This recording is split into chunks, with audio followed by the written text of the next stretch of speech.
Most of us are shaped by family. Relatives we've known and some whose legacies we can only trace on paper. And then there's Wayne Svilar. Just going through some of the photos. He never imagined how his great-great-grandmother would shape his life more than a century after her death. It's bizarre. I mean, whenever I tell anybody about it, they go, what? Her name? Esther Ann Granger, a soul whose fate... She was buried in a cemetery in Indiana. ...took such a twisted turn. They believe her remains were dug up from the cemetery by grave robbers. That only now is she truly at rest. The technology is one part of it, right?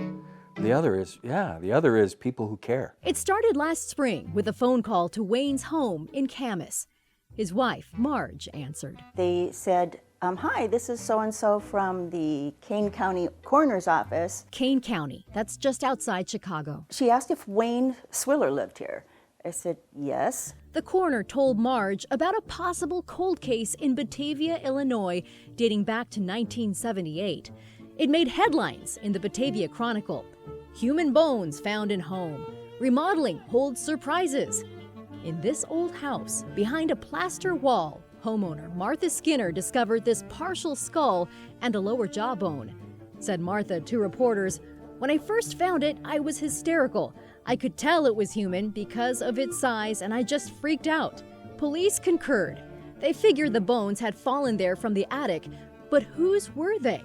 For the next 45 years, the skull would sit in storage at the Batavia Historical Society Museum. Then, 3 years ago, a volunteer rediscovered it, and the remains were on the move again. This time, they landed in the Kane County Coroner's office. Deputy Coroner Gabriella Allison got the case. I feel honored to really be a part of sharing Esther's story and Wayne's family. Back to that first phone call with Marge. She said, well, through DNA sequencing and paper trail, we believe that these bones are Wayne's great-great-grandmother. I hung up the phone, thought, Wayne's never going to believe this. He didn't. He goes, it's a scam. It's a scam. It's a scam, Marge. You fell for the scam. I go, no, it is not. It is not a scam. Wayne called back anyway, just for fun. I feel bad about it now, but I told her right off the bat, you know I don't believe you, right? And I'll allow you to talk, but I do not believe you. The biggest challenge was just getting him to believe us. Kane County Coroner Rob Russell says people in Batavia were struck by the morbid mystery and anxious to help solve it. Through crowdfunding, they raised $7,500 for DNA testing. The county hired Texas-based Othram, which specializes in cold case resolution. Othram told us that the skull was highly processed, and in saying that, that would lead us to believe that she was used for teaching or educational purposes. It was 1866, a time when grave robbing was a real problem. Historians tell us doctors would buy the cadavers to practice on. This kind of thing happened, unfortunately, way too commonly. Back then, a body-snatching wretch could fetch 4 months' wages for a corpse. They would either part them out or they would sell them as a whole. They would make, they made money, a lot of money, as I had said. And obviously, the fresher, the better. Esther died from childbirth. She was just 17. There are no photos of her, but that's Esther's daughter. So this one's my mom and her brother. They lived in Marysville, Indiana. Investigators believe that's where grave robbers dug up Esther's remains, then hauled them 200 miles north to a buyer in Batavia who lived here. The first true homeowner of the home in Batavia was a surgeon. The cold case was heating up. When Gabriella tracked down Wayne, all she knew about him was that he was one of Esther's last living relatives.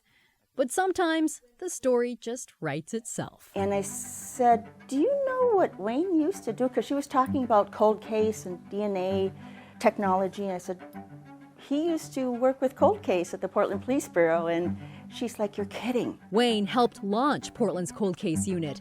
He's retired now, but the hundreds of cases he worked on are still with him. It was emotional. I remember the times that our whole team was crying along with the family, and Yeah, it was really rewarding to put some sort of closure to it. I instantly had a connection with him, just because I could tell that he was very passionate about his work. And I think that he also felt the same way about us here. They're committed and they really want to do the best that they can. They wanted to lay Esther to rest and, in another sense, bring her back to life. To achieve that, a forensic artist created this rendering from the partial remains. Esther Ann Granger, age 17. I was emotional just to finally put a face to the name. I did kind of cry. The coroner's office flew Wayne to Illinois and organized this memorial for Esther. You know, we do this because it's important. You know, every life is important. The city of Batavia donated space for Esther's ashes. It meant the world to Wayne. I want to really thank Gabby and Rob for their persistence. I also want to thank them for their respect, the respect they show for my family and also for Esther. It's true. Most of us are shaped by family. That includes the relatives we choose. He's become a family of the King County Coroner's Office. Wayne, from the bottom of our hearts, we thank you for assisting us. Back home, There was a sense of like the journey is completed. it only took 158 years and believing in the unbelievable. I don't know what she's thinking now, but I'm very glad that she's at peace finally. Very glad. In Camas, I hope we did things right for her. Catherine Cook, KGW News.